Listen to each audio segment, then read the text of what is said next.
আসসালামু আলাইকুম সবাইকে। আমি আজকে আপনাদের সাথে একটা গল্প শেয়ার করব। আমার রান্নার পাশাপাশি আশা করব আপনাদের সকলেরই ভালো লাগবে।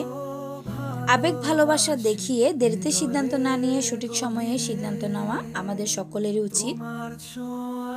তো একদিন এক ভদ্রলোক একটি পাত্রে পানি নিয়ে তাতে একটি ব্যাঙ রেখে দিয়ে পানিগুলা গরম করতে শুরু করলো।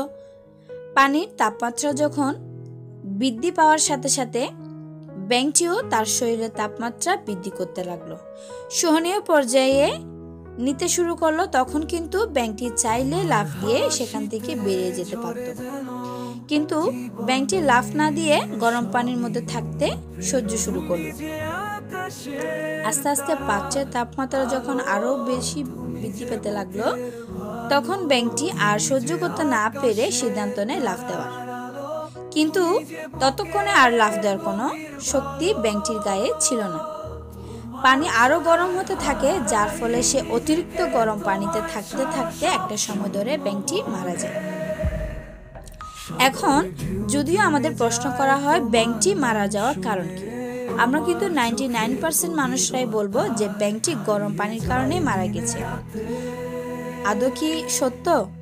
তাহলে আমরা অধিকাংশই বলবো যে গরম পানির কারণে মারা গেছে। আসলে কিন্তু না, ব্যাঙটি তার সঠিক সিদ্ধান্ত না নেওয়ার কারণে গরম পানিতে সে মারা গেছে।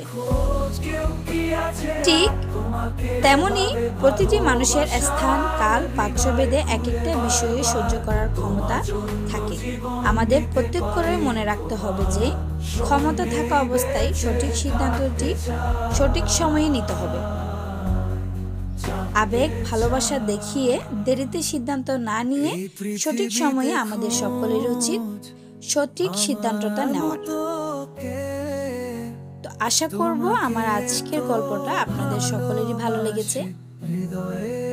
যদি আপনারা উৎসাহ দেন তাহলে আমি আরো সুন্দর সুন্দর গল্প আপনাদের সাথে শেয়ার করব।